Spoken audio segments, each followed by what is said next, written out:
Good evening and welcome to Mental Health Matters After Hours with me, Dr Audrey Tang.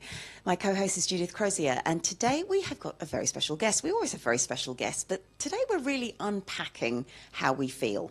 And we have got Thor A Rain joining us. Now, they are the founder of First Aid for Feelings, and this is all about not just thinking about it, but really finding the words and the literacy to talk about how we feel. Let's head over to the studio.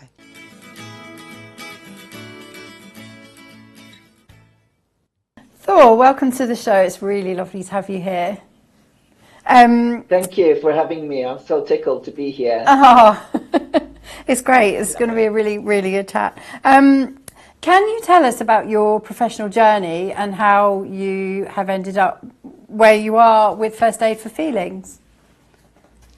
Yeah, thank you for asking. I think when people ask me what I do, and I say, I do feelings for a living, the usual Brit is a bit like, I think it is, and actually being of kind of Viking origin, I'm originally from Iceland, hence the name Thor.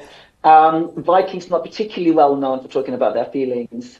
So I think the First Aid for Feelings, kind of really putting it into context, is to name that in my early 30s, I fell ill overnight very badly and then I was ill for about 7 years. And one of the first things I realized about being ill is that I was illiterate when it came to my health and when it came to my feelings, which was sobering because I was somebody who valued my intellect and I got a lot of validation from my environment, sort of being academically clever and being very knowledgeable about all sorts of stuff. But actually when it came to my own health, my own feelings, I just knew diddly squat. And I'll tell you what, my ego was so bruised. It was a real kind of wake-up call. And then having to educate myself and recognizing that there is something called health literacy, being able to read and respond to health information, symptoms, medication, speaking to doctors, advocating for my own health. And then emotions, like anxiety and anger, frustration, feeling disempowered. And really learning that emotional literacy and health literacy really go hand in hand. Because what I love about feelings, and the reason I call it First Aid for Feelings and not First Aid for Emotions, is that feelings includes both physical sensations and emotions. Yeah, true. And you find that across languages, in Icelandic, in German, and French, in various languages, sensations and emotions, they share a common root in terms of the language that's being used. But we seem to have disconnected this. We think that I either feel happy or sad, or I have pain or fatigue, but we don't recognize that these actually are interconnected. That's true. So First Aid was really kind of me recognizing, first of all, I know nothing here, so I need to educate myself. But also that I was told I would never recover, so which clearly didn't happen. But that kind of that this wasn't going to be this wasn't going to be fixed by Friday. So there was all sorts of interventions that we were going to work with that were over a period of time, so medium to long term, but I couldn't find anything that was like rapid response. You can get, if you cut your finger, you got a plaster. Yeah. If you break a leg, it's in plaster, and then if you've got a headache, you take a paracetamol or whatever, we've got all sorts of first aid for these very common physical ailments, but there's nothing that was for those more complex situations where emotions and sensations are kind of coming together. Now, 20 plus years later, we have loads. And I love that. I love that I'm in a community of people who are advocating for this. Yeah, that's true. That's true. Oh, thank you. So, in your experience, what are some of the biggest barriers that still exist when it comes to expressing our needs and wants?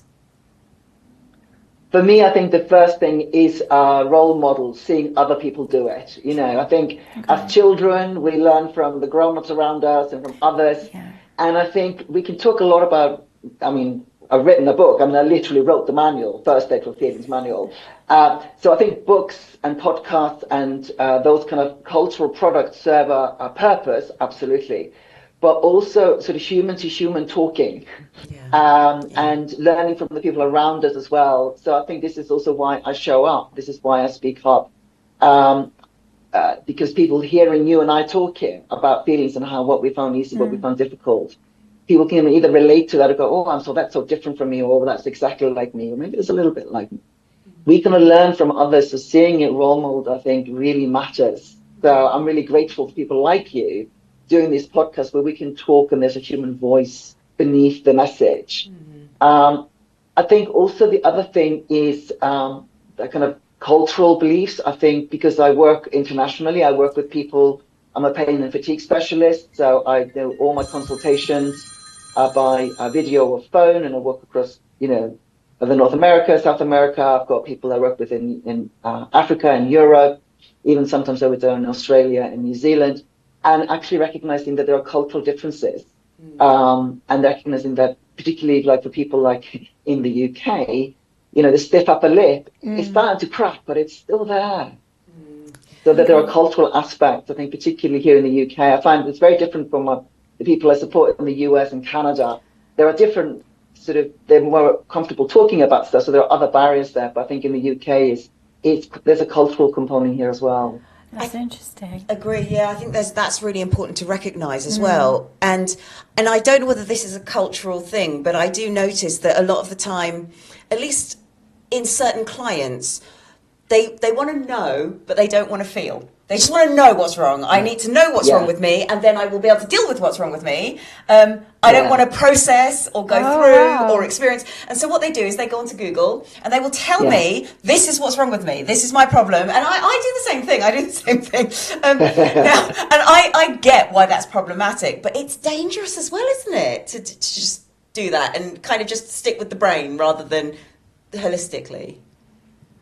You were so spot on, and it kind of made me laugh because I remember that, like in my late 20s, somebody saying to me, going like, "It looks like you don't exist from the neck down." Wow. And I mean, it was very, she was in a relationship with a friend of mine. I didn't really know her very well. She was all into kind of self-care and, meditation and stuff, which to me was like, voodoo at the time. I was not doing any of that. And when she said this to me, I was like, what does that even mean? Yeah. I had no, no recognition of even what that language meant and what she was so spot on. Yeah. And fast forward, what was it, 2 or 3 years, and I was bedbound and ill and, severely ill. And like I said earlier, expected not to recover at all, not be able to walk, So, so it was very interesting that even when somebody said to me, it's like, it looks like you don't exist from the neck down, I was not able to compute that observation. Yes, and that sort of brings me to my next question is how do we begin to re-educate people? Because this happens a lot, especially with your C-suite executives, because they're very much about I need to make this change and then I'll do it and it'll all be fine. It's like, no, it won't though, it won't. Because you're the same person in whatever situation you're going to take yourself into. So how do we begin to almost stop telling people you're wrong without, causing problems? For me, the sort of my whole way of living, but also the underpinning principles underneath first aid for feelings are curiosity and compassion. Yeah. So I find that it's much more helpful and also more sort of pleasant for me as a human engaging with other humans to invite people to get curious rather than go, you got to look at this, you're looking at all wrong. So much rather go into, it's interesting to notice that when I have like a headache, it's not just, it could be because of a brain tumor, it could be because I'm thirsty, so anything in between. Yeah. How do you know the difference? How do you know if there's kind of inviting curiosity, I find is first of all more enjoyable, but also more successful because there's no shaming, there's no judging, there's no, pointing out, like there's a whole, like me, somebody just said, you don't really know much about your feelings because some doctor asked me to describe how I was feeling, like I was like in a lot of pain and whatever. And they were really struck by my limited vocabulary. Yeah. And when they was, you're clearly intelligent, you're clearly well educated, but you're not able to tell me really what's going on because I didn't have a language for it. So, and there was a shaming in there. And I remember feeling shame because it was almost like, how can you be so stupid over here when you're so clever over there? Yeah. And that shame was just bruising. Whereas for me, that kind of, I get it. So let me go with you and get curious about how, this thing you're experiencing might possibly have to do something with that happened in your childhood, Yeah. or might something, have something to do with how you find it uncomfortable to be around people who are this or that. Yes, that's beautiful. It is. It's about let me go with you. That's a really nice way of putting it. Yeah. We're keeping Thor, and we're going to be back just after this.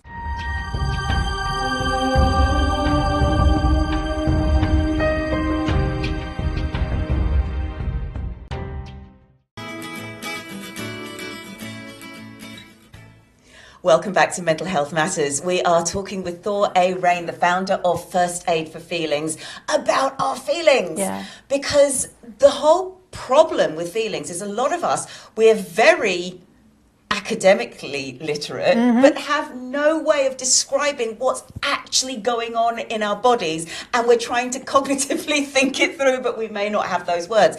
And with that, Thor, because you've been really dealing with this aspect of people and how we can support them, two questions. The first is it individuals or is it communities? So is there a cultural element, groups of people who are falling prey to I know what it is, it's this.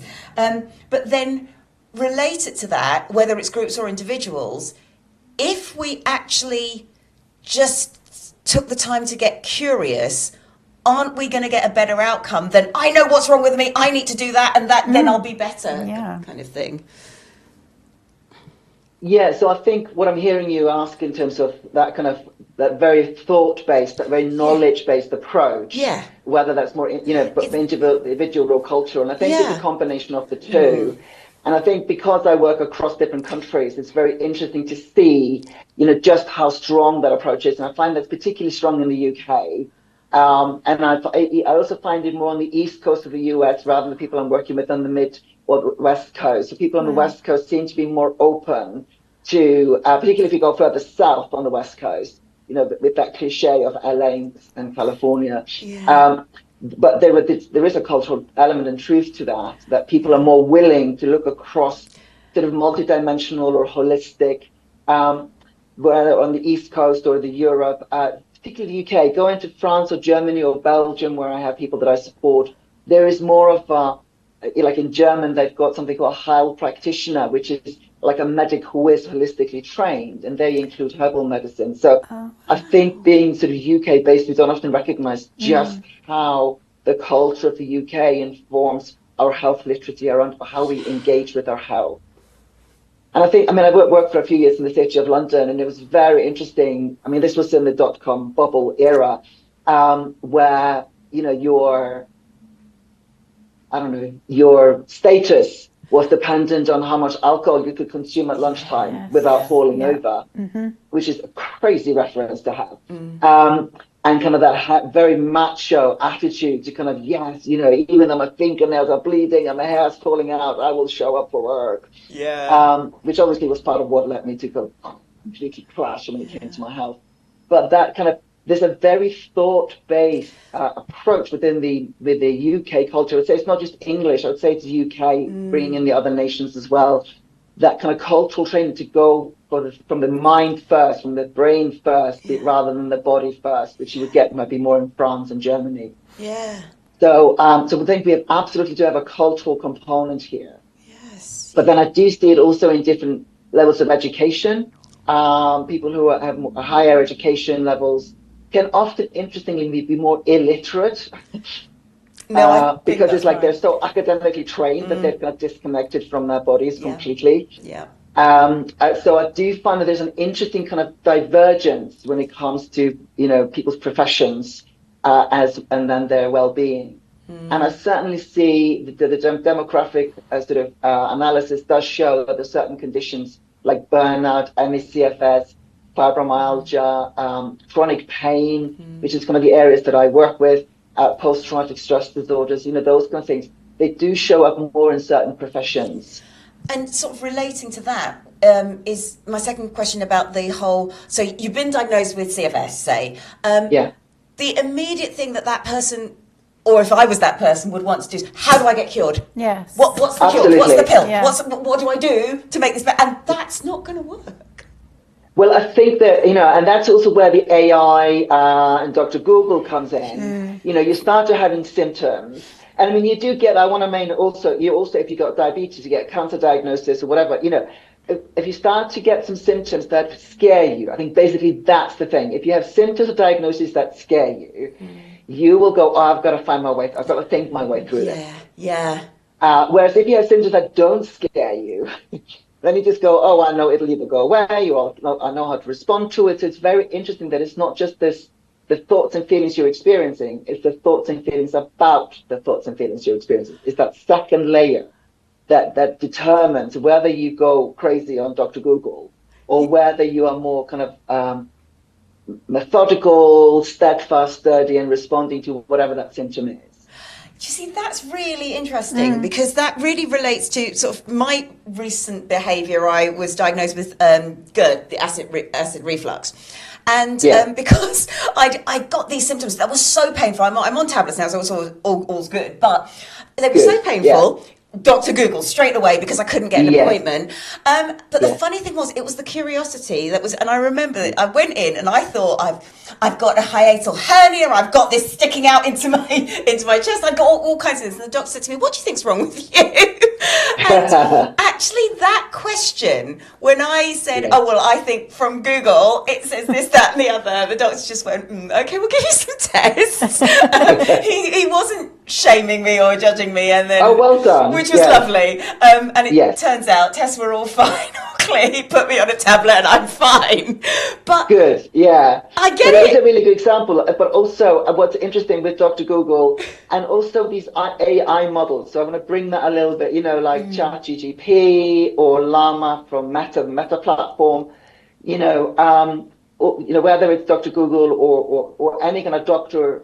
AI, Dr. Tang, basically, is that it goes right back to kind of my first encounter when I worked for a software company back in the 90s, which is rubbish in, rubbish out.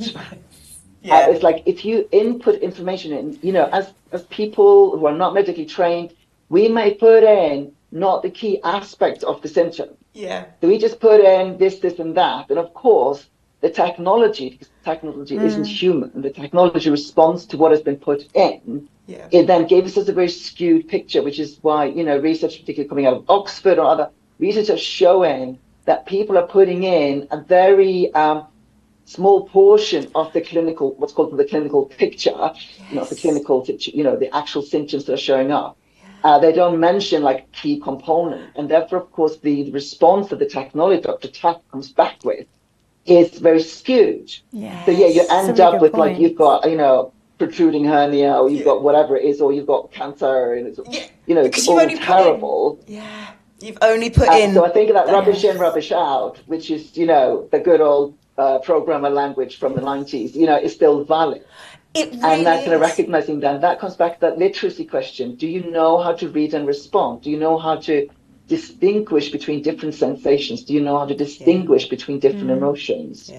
I think that's brilliant, because I think that really does answer the next question about, we think that's the issue. We go and get it validated from Google that that's the issue, or AI that's the issue. It's not actually asking the right question. Exactly, and that kind of begs the question, why then? Why do people go onto Google? Because it's the most terrifying thing to do ever, because it always comes back to cancer. It doesn't matter what you've got, always. So, Absolutely. What is that trend?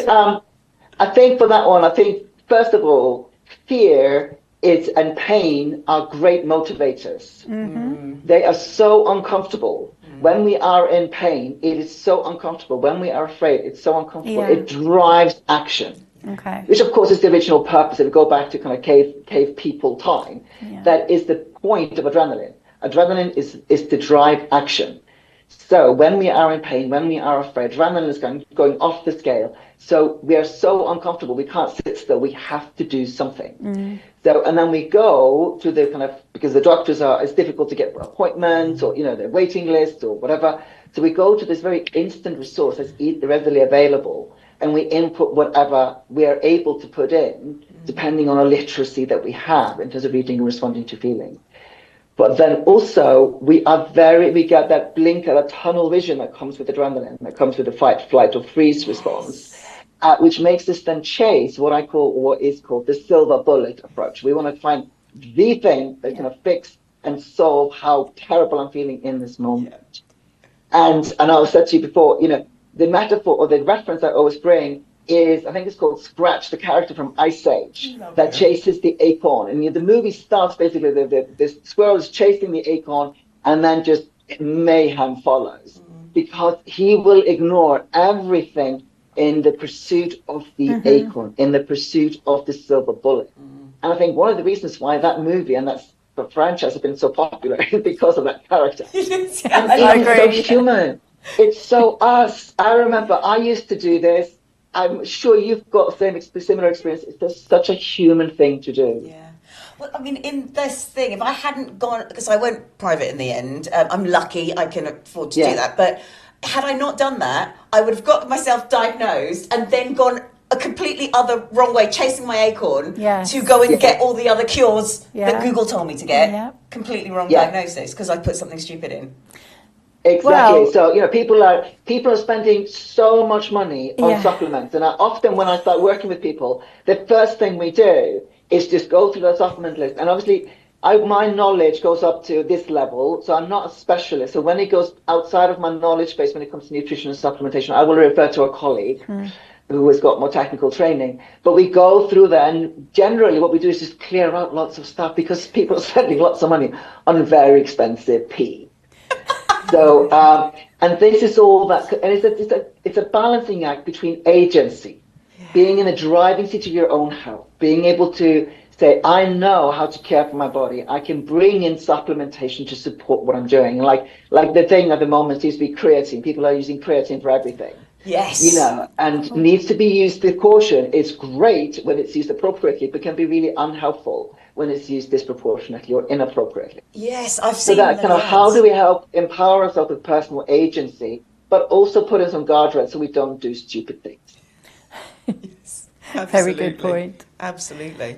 So to kind of help prevent going down the wrong route, chasing the acorn, with waiting lists so long, and some people, Audrey, you went private. Some people can go private. Not a lot of people can. Yeah. So how can we make support more accessible? Good support. Good, exactly, the right support. So I think there's the two aspects. One is education, like we're doing here. So recognizing the value that they do bring. Dr. Tech can be helpful. Some of the AI platforms can be really helpful.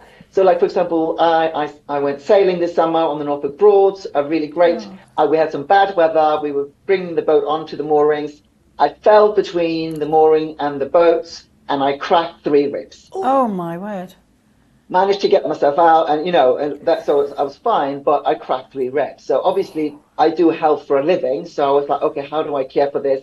But also recognizing that it's really easy to fall into my own blind spots. Yeah. I looked at so I use Perplexity as the AI machine, and I can talk about the different AI platforms towards the end to give a bit more insight into why I've chosen that one and not something else. But I would go into that to kind of second evidence my thinking and look at some of the issues that I might be overlooking. So what can I be missing? Because I think this is going on. So it was really super helpful, and I was able to stay because this happened on day 2 basically. Oh no! And so I was able to stay with 3 cracked ribs and sail for the week. Having great crew that helped, so I was not doing certain movements, I wasn't doing certain things. And then when I went ashore on the Friday night, I went to the GP to double check that I had been right and there wasn't anything I was missing and I was all fine. And then and getting the medication I needed at that point because it's gone for a few days, so I need to strengthen the medication. So I think if I hadn't had the AI to check in with, I would have gone ashore because I think it's very easy to trust. As a clinician, I can totally be arrogant and think I know more than I do. So being able to double check my thinking was really helpful. And then at the end, being able to then confirm with a GP after a week, was just, I'd been correct. But going for that second opinion was really important because I might have missed something. Yes. So I don't think tech is bad. It's that learning to use the tool. It's like a scalpel can be great in a surgeon's hands, can be lethal in the hands of a thug. So it's not the tool, it's the way that's wielded. So education, talking about the literacy and showing this is how we can use it. And just in that example, I think you've given me a great way to use tech next time, rather than going, these are my symptoms, what's wrong with me, is actually saying, these are my symptoms, what else am I missing? What questions should I be asking of myself? Something like that, asking those sorts of questions to the tech. Yeah. Really helpful. We're keeping you, Thor, and we'll be back just after this. Navigating today's workplace is tough. Toxic employees, endless drama, a lack of motivation. We've all been there. But fear not, we are here to help. My name is Leanne and I'm a chartered psychologist. My name is Al and I'm a business owner. And together we dig into the scientific and commercial secrets behind great workplace cultures in Truth, Lies and Work. A no-nonsense, award-winning psychology podcast brought to you by the HubSpot Podcast Network. We explore practical strategies for building a great workplace. We debunk buzzwords and bring you the very best advice around finding and keeping great people, from personality tests. Personality tests they're mostly bollocks. I don't know what kind of language you do on your podcast. I don't know if people know this, but the man who wrote the Wonder Woman comics is the person who invented the disc. When more flexible working became a norm, you no longer hurt your career prospects by being the one person who worked flexibly. All the way to avoiding high turnover. We recruit and promote people to managerial roles based on their technical skills, not their people skills. This is a very fundamental problem we have, which we haven't directly tackled. From toxic-free cultures, Interventions for the individual are only half the answer. Systemic change is the other half. to sustainable growth. Thinking beyond just paying somebody a good salary, I think is super necessary now. We have to offer so much more than that. We have got you covered. So join us on Tuesdays and Thursdays where we help you to simplify the science of work and build amazing workplace cultures.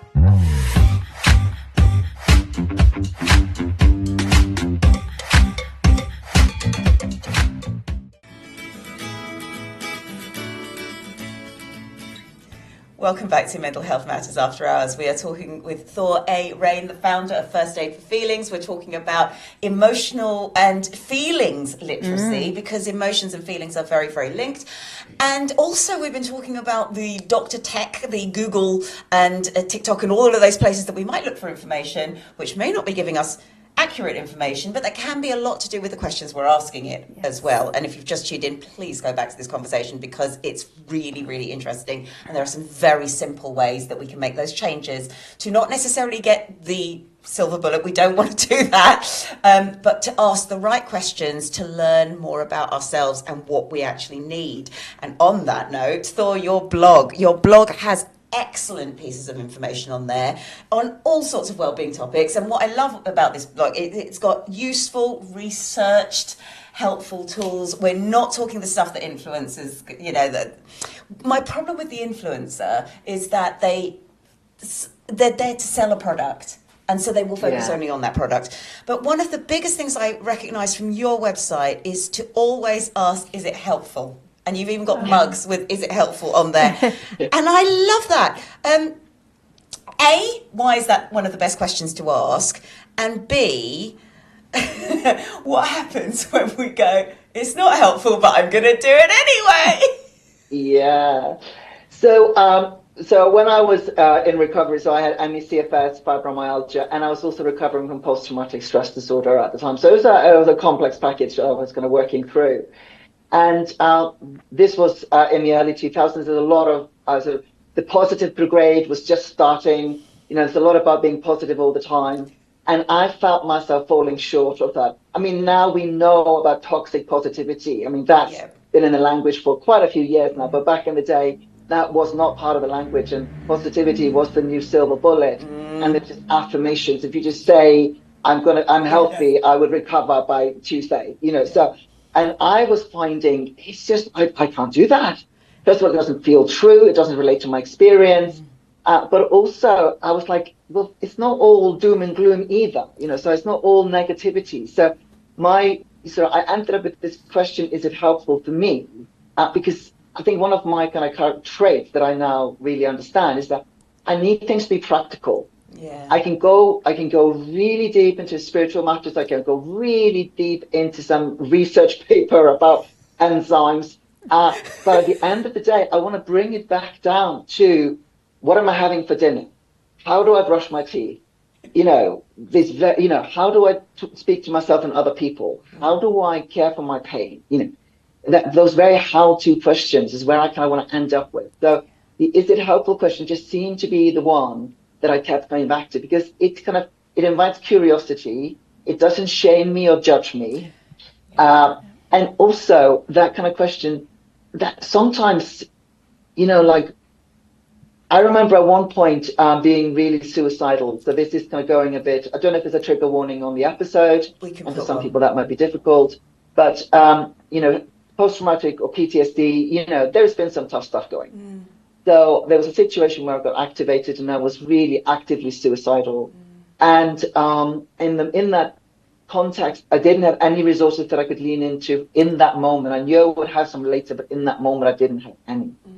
So I actually used alcohol. I drank a whole bottle of alcohol to knock myself, like in 10 minutes, to knock myself out, to almost like unplug myself, because I knew I would wake up the next day, feeling awful, but then I would have access to resources tomorrow. So I'm not necessarily recommending this approach. No. But I'm saying that I used a really severe resource in the moment where it was life or death. And I managed to kind of keep myself alive till the next day when the resource became available that I was able to access. And then, so I survived that very intense, very high risk situation. And actually, though, and thank you for sharing that, because whilst, of course, we would not necessarily advocate using that sort of extreme choice to deal with something, I think you're illustrating how sometimes a choice that looks very unhealthy on the outside can be the best one in that particular moment. Absolutely. And it was a one-off.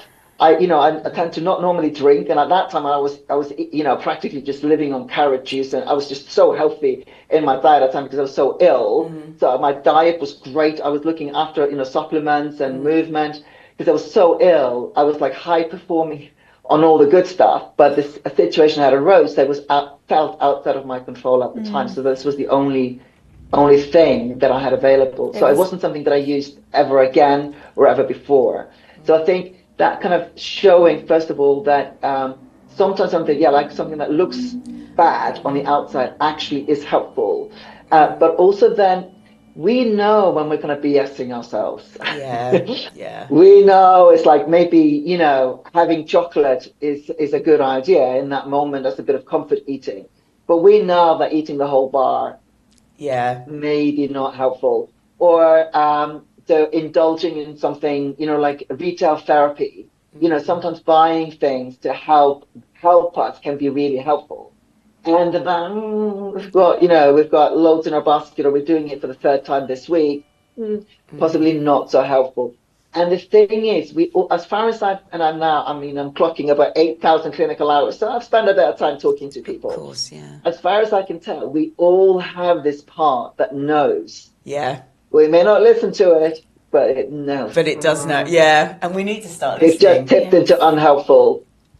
Yeah. So I think the thing is then not to shame, not to go, oh, I'm a failure. It's like, what is going on here? Yeah. And if that's the case, almost always bringing in somebody from the outside is going to help. Yes, because we are not able to self-control, self-regulate in that moment. So whether it's a friend, a colleague, family member, professional, or even like the Samaritans, the crisis team, the A&E, that in those moments when we're not able to stop ourselves doing things that are, or going beyond the helpfulness of something. Yeah. That's when it's like time for the Ghostbusters. Who are you going to call? Yes, I think, and that's a good piece of advice. So you've begun to talk about this on the current approach to well-being, which I think there's still a bit of toxic positivity in there. There is still a little bit of quite anxiety-inducing. We must all be doing this amazing thing, otherwise we're not living our life to the full, etc., etc. And I think there is something in saying to people, it is okay to just be all right for the minute. Otherwise everything must be brilliant. We need to go on a retreat. We need to change our whole life. We need to do. It's aspirational, but I think it's making us more anxious. What can we do about that? Well, I think recognizing what's the kind of cultural context that you exist in. You know, your friends, your colleagues, your place of work, or you know, your kids. You know, I think antenatal groups, school playground, dropping off your kids at school. I mean, we tend to think we're only grown-ups there, but actually we bring our own inner children to our children's playground. And so there's a lot of power dynamics often by the school gates. So recognizing what's the peer group that you're in, and is it very kind of aspirational in that kind of high performance focus? And first of all, first identifying that, because until you're able to bring in that awareness, which is why, so one of the techniques I talk about is the ABC technique, which is the heart of the first aid for feelings. And the ABC technique is taken from the medical ABC, which is airways, breathing, and circulation. For first aid for feelings, it's awareness, breath and body, and choice. So there's a reason why A is awareness, because before awareness, there's nothing. If you're not aware of what's going on, you can't change anything. So bringing in the awareness, what is the kind of vibe? What is the momentum? What is the pressure from the group that I'm in? And is it helpful? That's always my key question here.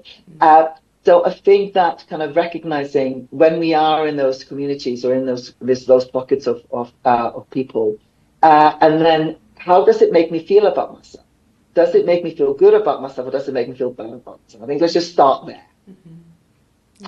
So I think a lot of people are kind of almost like doing life in paint by numbers. I have to do this, and that. If I'm not doing all of that, then clearly I'm not living the good life. And actually, I want to come back to agency and kind of what are your choices? What's important to you? What makes you happy? And there's a lot of people out there, particularly neurodiverse people with different abilities, who are trying to fit into some sort of a model of being, which is the right way to live. But actually, they don't want that lifestyle, or that kind of I have to have these hobbies, or I have to be in this group, social group, to be accepted. Is that true? Is that kind of what makes your heart sing?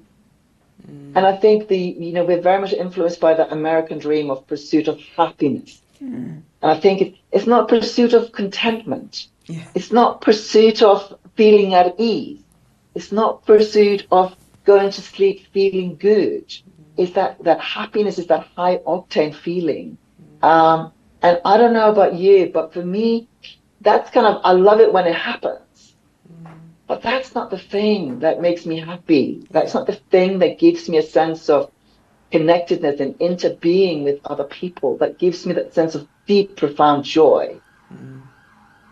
Agreed. Yes, a really good point. Great. So what would you say your 3 top tips are for self-care?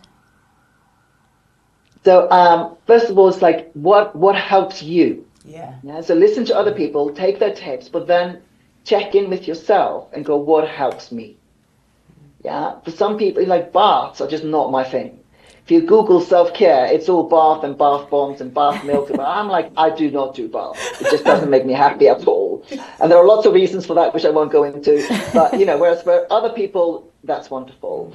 But, and then it's also often we think about self-care. Self-care as being all about calm and relaxing. It's all about meditation. And as a meditation teacher, I'm like, yes, that's a good thing. But that's not a silver bullet. And I sometimes say to patients, now is the time to not meditate, because meditate is likely to cause harm. Particularly in that kind of, that we're going into trauma-informed practice there. Yes.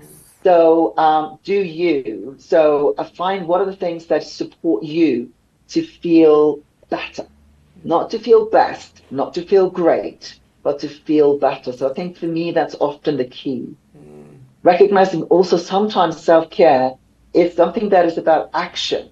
It's something about movement. So for me, walking, hiking, that kind of is the thing that connects me back to myself, back to my body. And then self-care can be in terms of trust in that you've got permission to do the self-care.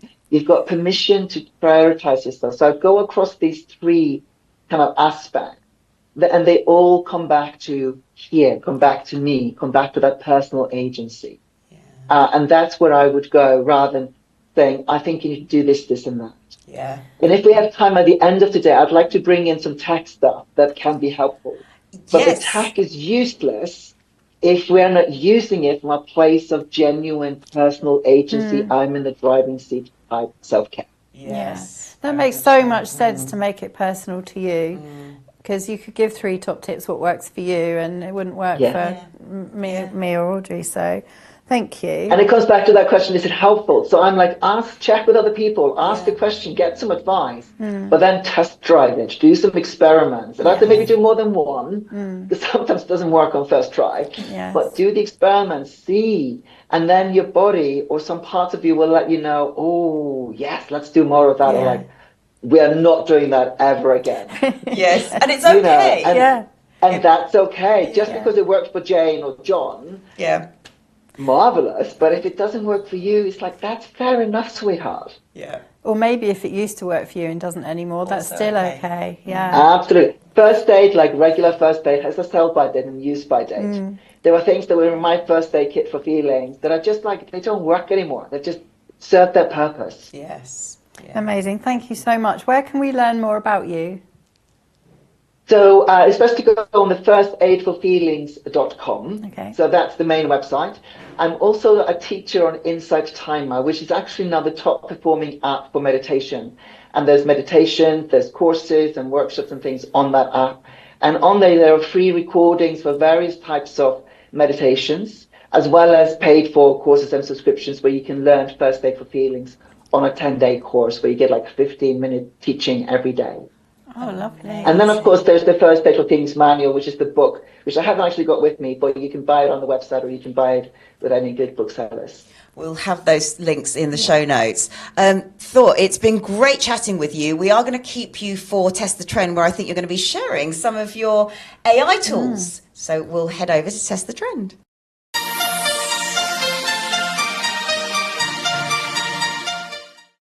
So I really like using AI and tech to support health. So here are a few things I'd like to recommend.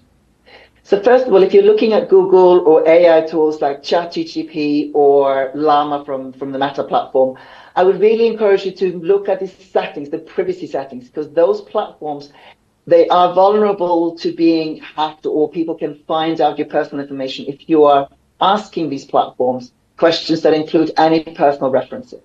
So there are ways to add in security settings, but I would actually recommend using other platforms, including Perplexity. Perplexity is a platform that's got much stronger security measures. Your data isn't as vulnerable. They've got a different way of setting up their settings. So going into Perplexity as an AI platform to ask your questions is my recommendation. There are also 2 platforms that are based in Europe. One is from Proton, which is called Lumo. And because they're based in Europe, they comply with a European law, so there's a stronger privacy setting. And they're available both as a browser and an app. But there's also Green PT. So they are only browser-based, but they are very environmentally friendly, and they're also high on security. So I would recommend Green PT and Luma, which is the Proton one, as well as Perplexity, because they are, as far as security and personal privacy settings, they are sort of safer. Obviously, this is all very new world for all of us, but at least they seem to be thinking about these things, whereas ChatGPT and Llama are not so much. So check out those features for whatever tool you like to use. Then going into apps, I'm using Dalio. You can, and there will be presumably a link in the show notes to this platform. It's Slovakian, it's a small team. I love their ethos. Dalio also is highly customizable, both for the free version, but especially for the paid version, which I think is about £20 for the year. So it's reasonably affordable, I think, for most of us. And it's highly customizable. And this is where AI sort of combines with logging data points. So you list how you're doing in terms of moods and activities throughout the day, but also the AI features within that app show you trends. So it shows you, like, what are some of the activities that are doing on the days when your mood drops? Or like tracking pain, this can see, oh, you were speaking to so-and-so, you were doing this when this spiked or this symptom went worse. So actually, because it's highly customizable to your own needs, you can actually make it almost like your health assistant. It's also, you can do backups from it if you pay for the paid version.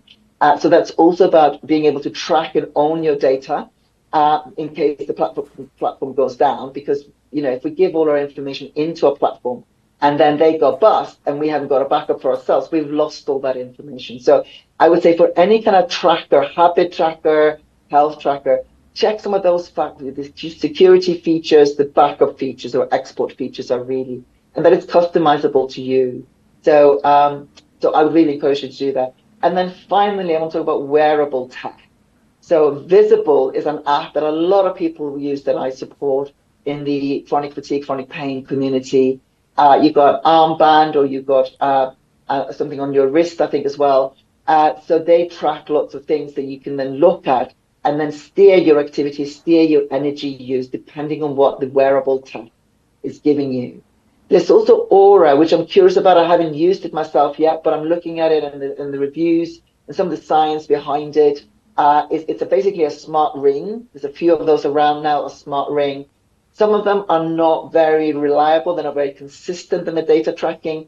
And some of them don't seem to be that strong on the science beneath it. So as much as you're able to check some of that, and actually you can use platforms like Perplexity or Green PT to do some research about how reliable is this smart tag?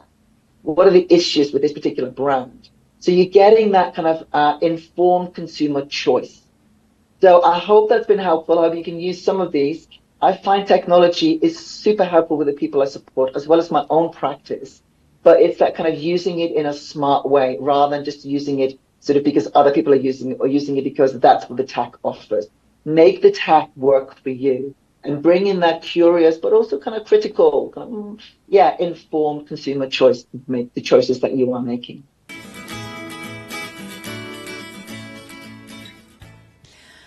What a great chat. It was so fun and interesting. I mean, fun, I say. Really uplifting. Uplifting, yes, exactly. But not in a toxic positivity way. No, definitely not.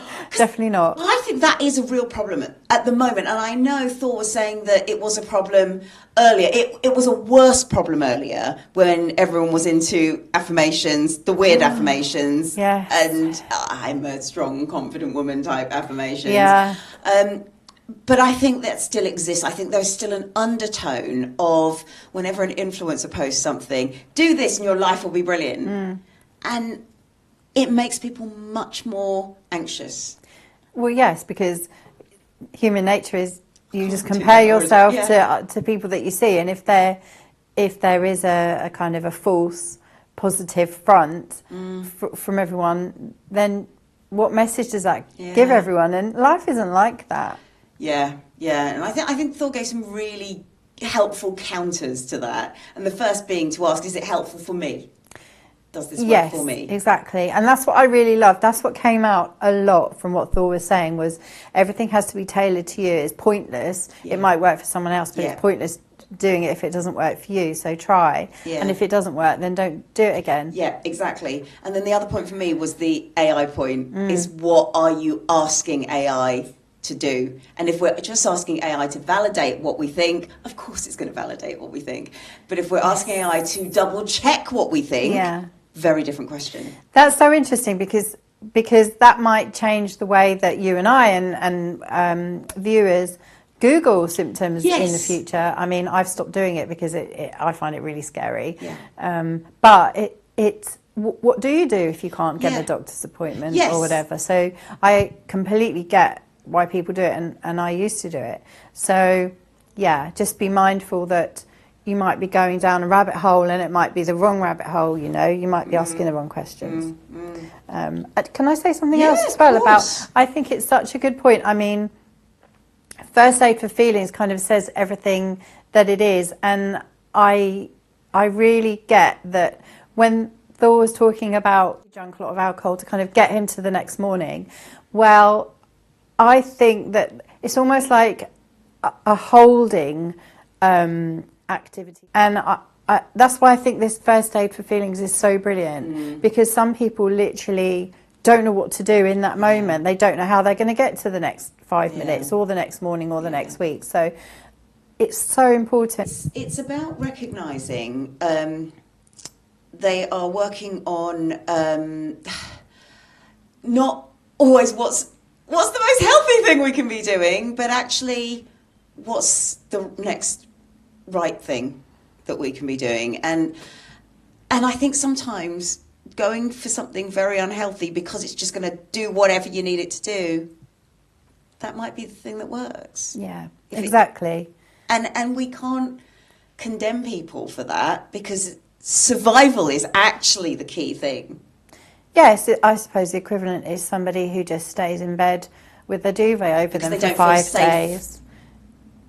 Or they're a danger to themselves if they do anything else. Yeah, or just can't face how they might feel if they come out of the duvet. Yeah. So, yeah, okay, staying under the duvet doesn't look great, but exactly, if it gets you to 5 days ahead and you can emerge and feel safer, then that's better than the alternative. Yeah. And so I think we're very quick to condemn things, and I think that's what this conversation has really brought out quite nicely. Yeah, I agree. We're quick to judge a lot of stuff which looks bad on the face of it, but actually, or judge positively stuff that looks really good on the face of it. Yes. But actually, when we think about it, may not be so much. Yeah, absolutely. Wow, gosh. Anything that you will take into next week into your own behaviours? I think doing things that are right for me. And it's funny because I used to dance. I used to love dancing. I used to do all different types. It was my life at one point. I love it. Now it makes me feel anxious. And when I went back to it, I couldn't believe that was the reaction that I felt from it. I really, really was surprised and gutted because it used to be something that I loved. So I think what I'm going to take is from what Thor was saying,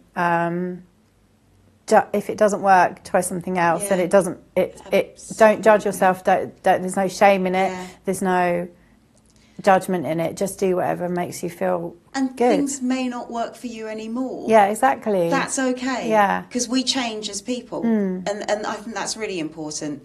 And for me, I think it was the fact I think an awful lot. I'm very cognitive, so it's nice to keep on reminding myself, just get back into what it feels like. Yeah, so Thor was saying, I mean, I guess you can identify with that even. So. Yeah, so it's okay to remind yourself to actually everything is connected. Yeah. So interesting. Well, hopefully you've taken some things from that as well, and maybe you make some changes yourself. And if you are, just let us know in the comments. And have a good night.